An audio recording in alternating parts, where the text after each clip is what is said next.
No, the track is not out, Robert. Come, I can send you. I have it. Mmanja mwa Angelo.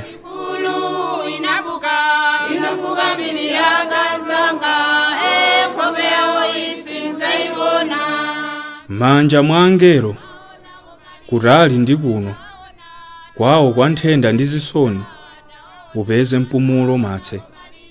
Unabadwa mati ni nkhata kuperekedwa ngati mphaso ku dziko lonse mu dzina la Martse.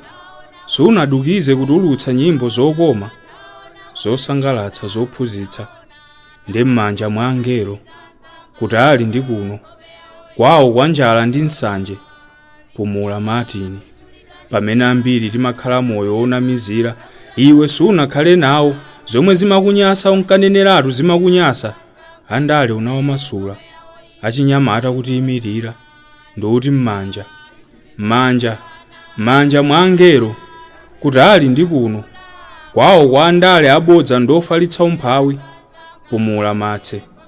Ukakumane nawo akatswiri una wakonda ali pazipata matafale Grace Chinga odzakulandira utiperekere moni kwa mafunyeta Viki Male alakatule anzathu O'Brien Moleni ndi Kaula Kennedy ndi mmanja mwa Angelo kutali ndi kuno kwawo kwa umphawi wadzaoneni upeze mpumulo Martse.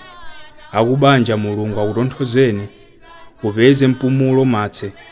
Mateyu 11:28 atifungatire tonse pumula kuzowawa Martini. Yohane 14:27 atilimbikitse gona mu mpumulo wa bata Martse.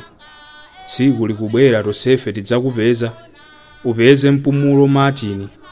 Pepani akubanja upeze mpumulo Martse. Mwafwa tafwa tililenge pamoza upeze mpumulo Martse. Tizakusowa tizakukumbukira uli mwathu m'mitima pumula Martini.